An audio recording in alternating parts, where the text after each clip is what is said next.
이제 윤석열 정부 들어서의 굉장히 중요한 특징인데 윤석열 정부는 윤석열, 김건희 말고는 보이는 사람이 없어요. 그러니까 이게 보수 기반에서의 어떤 좀 그 붕괴 가속도를 붙이는 건데, 그러니까 예를 들면 윤석열 입만 열면 4대 개혁이잖아요. 근데 지금 사람들 노동부 장관 누군지 몰라요. 교육부 장관 뭐 하고 있는지 몰라요. 그러니까 노동부 장관 김문수 아닙니까? 아이고 근데 이제 맞췄다. 우리 고관여층들이 조금 많은데. 그러니까 대통령이 그 얘기를 하는데, 그러니까 그게 공허해지기 시작한 거예요. 그러니까 말하자면 역대 어떤 정부도 내각이 대통령실이, 그 대통령실도 지금 누구만 보입니까? 정진석 비서실장 공천 개입에 관여했냐 안 했냐 이거 하나로 정진석만 보이는 거거든요. 그러니까 오로지 이 문제가 윤석열 대통령이 최소한 이재명 재판 들어가면 이 정부 역전돼 이렇게 생각, 그러니까 단순적으로 볼 게 아니라 그러면 결국엔 보수에서 본인이 좀 빠지고 그나마 그래도 좀 지지세가 있는, 호감도가 있는 사람들이 나서를 통해서 뭔가 정책을 해가고 대통령처럼 끌어가고 이런 모습이 있어야 되는데, 실제로 그런 생각을 아예 안 하는지 아니면 사람들을 그렇게 하는지. 그러니까 대통령은 맨날 그 얘기를 하는데 실제로 정부가 움직이는 건 하나도 없어. 이거가 보수층이 보기에는 이거 정말 무능하다, 불능이다 이런 생각을 갖게 하는 요소죠. 실제로도 그렇고 지금 이 정부가 근데 운영되는 이 게. TK 민심, 그 보수의 근거지라고 할 수 있는 TK 민심 얼마 시간이 안 남았습니다만 한동훈이 잡을 수 있습니까? 한동훈도 못 잡잖아. 이 사람도 그냥 서울 사람 아니에요.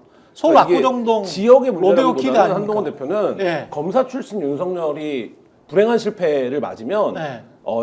누가 보더라도 한동훈 대표는 지금 윤석열과 싸운다고 하더라도 검사 출신 똑같은 그치. 그거 아닙니까? 오히려 그거에 더 열화 버전인 거 아닙니까? 윤석열 그 대통령보다 부하였던 거 아닙니까? 쉽게 얘기하면. 그렇지. 그렇기 때문에 윤석열 대통령이 그 미래를 맞으면 정치인 한동훈의 미래도 사실 차별화가 안 될 것 같아. 제가 차별화가 안 중간에 돼. 이제 그게 맞는 말씀이고, 음. 한동훈 대표가 그런 미래를 맞이할 거라고 저는 보는데, 다만 지금 현 상태를 말씀드리면, 아까 제가 뭐라고 말씀드렸냐면, 윤석열 대통령이 유능하다는 평가를 받고 국민들의 사랑을 받으면 이 사람 출신이 뭐 서울이든 뭐 어디 미국이든 그건 상관없어요. 그거 와가지고 저는 TK를 사랑합니다 하면은 그건 괜찮은 거예요. 그렇지. 근데 한동훈 대표가 적어도 보수 진영에서는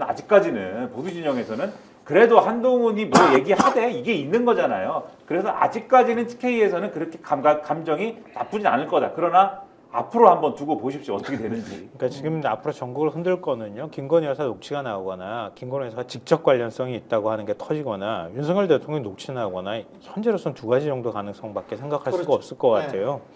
그러니까 지금 대구 경북 아까 갸해에서 욕하는 걸로 호칭이 바뀌었다고 얘기했잖아요.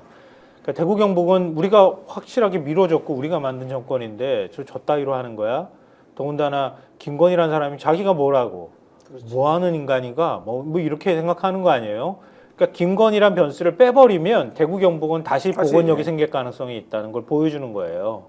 그러니까 대통령실이 당분간 이번에 이제 에이펙 정상회의 나갈 때 그때 김건희 여사 동반 안 하겠다 이렇게 밝혔잖아요.